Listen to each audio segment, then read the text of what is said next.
हाय दोस्तों, सभी का वेलकम है मेरे YouTube channel study rising in India free पर। दोस्तों, वीडियो के थंबनेल को ही देख के आपने पता कर लिया होगा कि मैं किस चीज़ का वीडियो आप लोगों के लिए लेके आया हूँ। तो दोस्तों, मैं आज आप लोगों के लिए 26 जून 2021 के हिंदी करंट अफेयर्स लेके आया हूँ।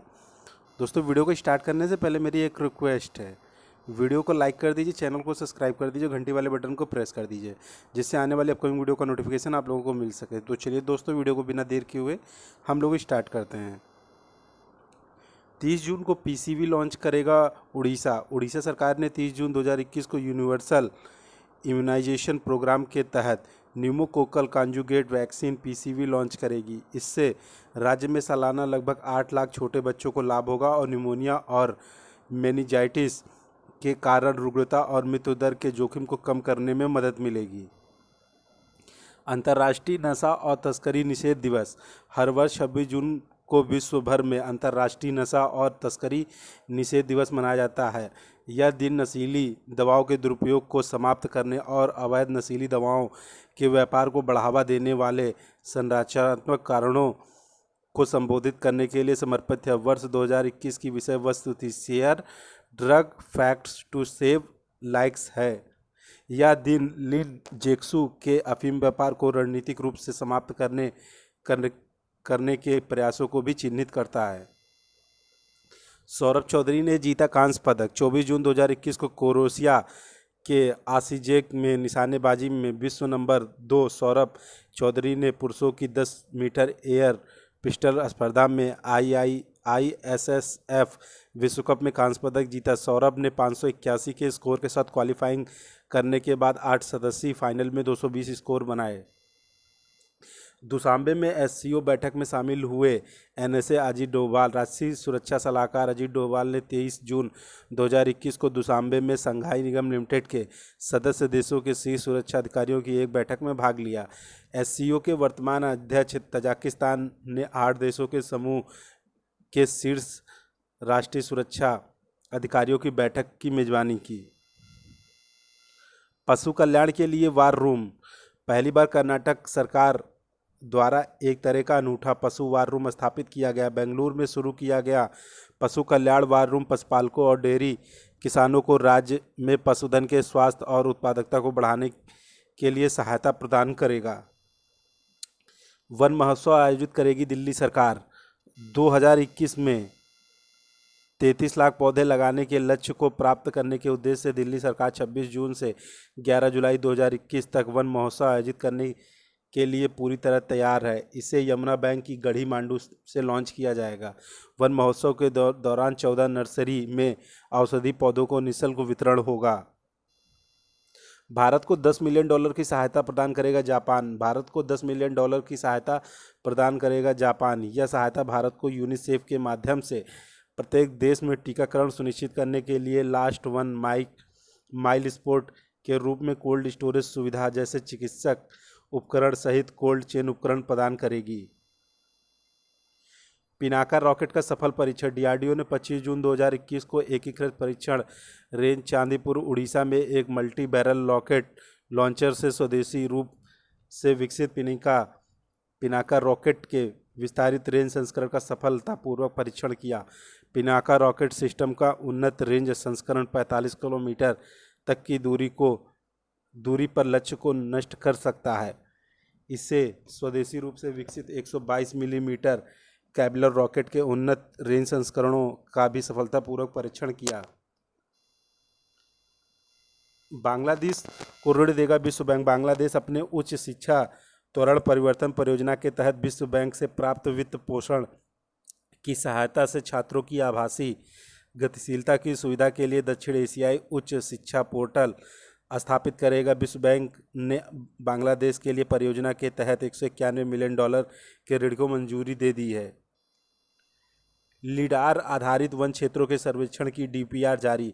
पर्यावरण, वन और जलवायु परिवर्तन मंत्री प्रकाश जावड़ेकर ने 25 जून 2021 को एक आभासी कार्यक्रम में 10 राज्यों में वन क्षेत्रों के लीडार आधारित सर्वेक्षण की विस्तृत परियोजना रिपोर्ट जारी की। ये राज्य असम, बिहार, छत्तीसगढ़, गोवा, झारखंड, मध्य प्रदेश, महाराष्ट्र, मणिपुर, नागालैंड और त्रिपुरा हैं।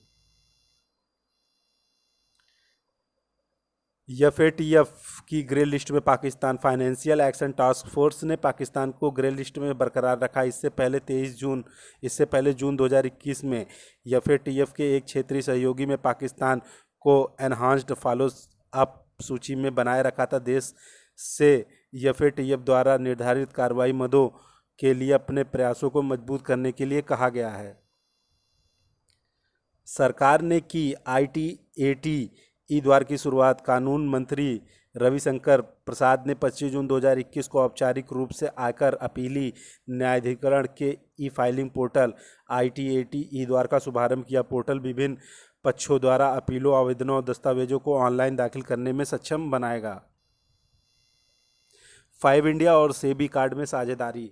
SBI cards and payment services ने एक विशेष सब branded contactless credit card 5 India SBI card launch करने के लिए 5 इंडिया के साथ करार किया है। कार्ड को अपने प्रीमियम ग्राहकों को एक पुरस्कृत खरीदारी अनुभव प्रदान करने के लिए क्यूरेटेड लाभों और विशेषाधिकारों के साथ डिजाइन किया गया है। कार्ड 2 वेरिएंट आता है, 5 इंडिया एसबीआई कार्ड और सेलेक्टेड और 5 इंडिया एसबीआई कार्ड। यूक्रेन ने रूसी बैंकों के खिलाफ प्रतिबंध लगाया। यूक्रेन के राष्ट्रपति व्लादिमीर जेलेंस्की ने यूक्रेन के खिलाफ आक्रामकता में शामिल होने के लिए कीव द्वारा दोषी ठहराए गए दर्जनों रूसी बैंकों के खिलाफ प्रतिबंधों को बढ़ा दिया है। सूची में रूस के 55 बैंक और पूर्वी यूक्रेन के अलगाववादी क्षेत्र शामिल हैं। धार्मिक मामलों के निदेशालय के प्रथम प्रमुख यूपी वाराणसी मंडलायुक्त दीपक अग्रवाल को धार्मिक मामलों के निदेशालय का पहला निदेशक नियुक्त किया गया, जिसका मुख्यालय वाराणसी में है। डीआरए मुख्यालय काशी विश्वनाथ विशेष क्षेत्र विकास बोर्ड की मदद से स्थापित किया जाएगा। डीआरए का उप कार्यालय गाजियाबाद के कैलाश मानसरोवर कार्यालय भवन में स्थापित किया जाएगा। टाइटन ने तेलंगाना में निवेश किया समझौता। टाइटन इलेक्ट्रॉनिक व्हीकल एलएलसी ने 2100 करोड़ रुपए के निवेश से तेलंगाना के साथ अपना विनिर्माण संयंत्र स्थापित करने के लिए एक समझौता ज्ञापन पर हस्ताक्षर करने की घोषणा की है। टाइटन एक प्रमुख और सौर पैनल और battery engineering firm Titan solar की यूएस आधारित इलेक्ट्रॉनिक वाहन सहायक कंपनी है। जापान ने चीन ऑस्ट्रेलिया के साथ आरसीईपी की पुष्टि। जापान ने चीन, ऑस्ट्रेलिया और दक्षिण पूर्व एशियाई देशों के संघ के बीच एक व्यापार समझौते क्षेत्रीय व्यापक आर्थिक भागीदारी आरसीईपी की पुष्टि की है। टोक्यो समझौते की पुष्टि करने वाला तीसरा सदस्य बन गया है, जिस पर नवंबर 2020 में 15 देशों में हस्ताक्षर किए गए हैं। 2022 में एएमई R9 की मेजबानी करेगा भारत। अंतर्राष्ट्रीय ऊर्जा मंच के अनुसार भारत 2022 में 9वें एशियाई मंत्रिमंडल ऊर्जा सम्मेलन की मेजबानी करने के लिए सहमत हो गया है। 9वीं एशियाई मंत्री स्तरीय ऊर्जा गोलमेज बैठक 2018 के दौरान अबू धाबी में पिछली बैठक में हुई सहमति को बढ़ावा देगी, जिससे सह मेजबानी भारत ने की थी। इन्फोसिस के पूर्व सीईओ करेंगे टास्क फोर्स का नेतृत्व। इन्फोसिस के पूर्व सीईओ एस.डी. शिबुलाल को अपने महत्वाकांक्षी मिशन कर्मयोगी के माध्यम से प्रमुख नौकरशाही सुधार लाने में सरकार की मदद करने के लिए गठित 3 सदस्यीय टास्क फोर्स का अध्यक्ष नियुक्त किया है। Govind Iyer global management consulting group, Egon gender के कंसल्टेंट और HR tech company people strong के ग्रुप सीईओ पंकज बंसल भी टास्क फोर्स का हिस्सा होंगे। 2020 में 275 मिलियन लोगों ने किया ड्रग्स का इस्तेमाल। वर्ल्ड ड्रग रिपोर्ट के अनुसार 2020 में लगभग 275 मिलियन लोगों ने विश्व भर में ड्रग्स का इस्तेमाल किया, जबकि 36 मिलियन से अधिक लोगों ने नशीली दवाओं के उपयोग संबंधी विकारों से पीड़ित थे। रिपोर्ट वियना में ड्रग्स एंड क्राइम पर संयुक्त राष्ट्र कार्यालय द्वारा जारी की गई थी। 77 देशों के स्वास्थ्य पेशेवरों के सर्वेक्षण में 42% ने कहा कि मांग का उपयोग बढ़ गया है। ग्रीस और इटली का दौरा करेंगे विदेश मंत्री एस जयशंकर। विदेश मंत्री डॉक्टर एस जयशंकर ने 25 जून 2021 को ग्रीस और इटली के दौरे पर रवाना हो गए। ग्रीस की 2 दिवसीय यात्रा के दौरान डॉक्टर जयशंकर अपने समकक्ष से मुलाकात करेंगे। 2003 के बाद विदेश मंत्री स्तर पर यह पहली यात्रा है। टाटा मोटर्स के सीईओ करेंगे पदत्याग। टाटा मोटर्स के प्रबंध निदेशक और सीईओ गुवेंटर बट्सचेक 30 जून 2021 को अपना पद त्याग करेंगे, लेकिन वित्त वर्ष 2022 के अंत तक कंपनी के सलाहकार के रूप में कार्य करना जारी करेंगे। गिरी बाग को 1 जुलाई 2021 को टाटा मोटर्स के बोर्ड में कार्यकारी निदेशक के रूप में नियुक्त किया जा रहा है। बाग सहकारी वाहन प्रभाग के अध्यक्ष हैं। तो ये थे दोस्तों 26 जून 2021 के Hindi current affairs. Thank you.